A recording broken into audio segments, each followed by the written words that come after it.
Assalamualaikum warahmatullahi wabarakatuh. Perkenalkan, nama saya Liana Syafaudia, peserta Latsar CPNS Kementerian Hukum tahun 2025, angkatan 19, kelompok 4. Pada kesempatan kali ini saya ingin menjelaskan mengenai profil instansi, tugas dan layanan serta refleksi diri yang merupakan penugasan Latsar Agenda 3 mengenai Smart ASN.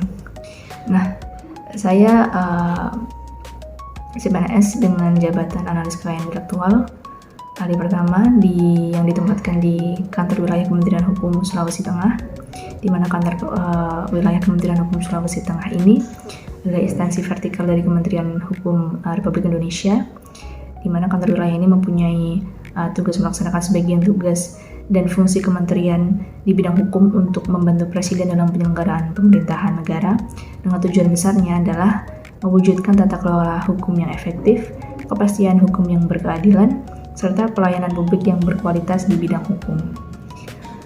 Nah, secara struktur kantor wilayah itu dipimpin oleh kepala kantor wilayah, di mana membawahi 2 divisi, yaitu divisi pelayanan hukum dan divisi peraturan perundang-undangan dan pembinaan hukum.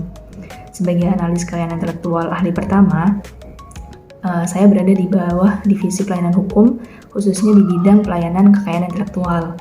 Nah, tugas yang saya lakukan itu meliputi pelayanan, sosialisasi, serta pendampingan masyarakat terkait pendaftaran dan perlindungan kekayaan intelektual, termasuk hak cipta, merek, desain industri, paten, dan kekayaan intelektual lainnya.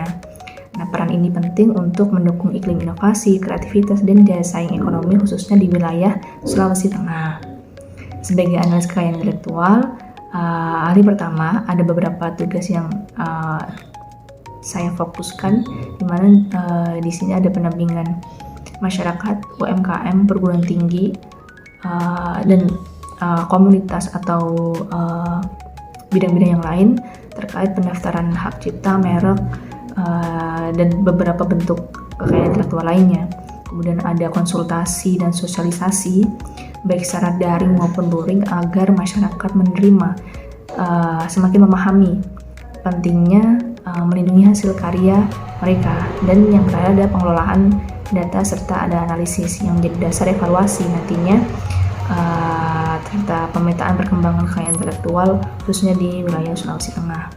Nah, layanan yang kami hadirkan harus memenuhi standar pelayanan publik yang cepat, transparan, dan akuntabel.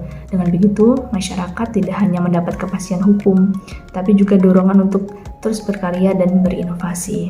Melalui peran tersebut, saya ikut berkontribusi pada tujuan besar instansi, yaitu mendukung pertumbuhan ekonomi kreatif, meningkatkan daya saing produk lokal, serta mewujudkan pelayanan publik yang berbasis hukum yang berkualitas.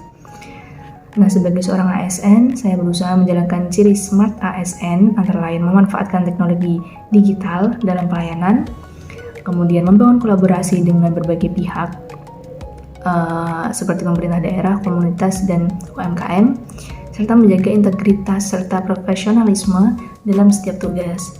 Namun saya menyadari masih ada hal yang masih perlu ditingkatkan, terutama dalam memperluas jangkauan sosialisasi hingga ke daerah-daerah, dan dalam memperkuat komunikasi publik agar pesan lebih mudah dipahami oleh masyarakat. Kedepan ada 2 hal yang akan saya lakukan untuk meningkatkan kinerja dan dampak layanan. Yang pertama, yaitu mengembangkan metode sosialisasi berbasis digital seperti konten edukasi melalui media sosial agar lebih mudah diakses. Yang kedua, memperkuat jejaring kerjasama antara lintas sektor sehingga layanan kekayaan intelektual tidak hanya sebatas pendaftaran tapi juga memberi manfaat ekonomi nyata bagi masyarakat. Mungkin sekian dari saya. Terima kasih.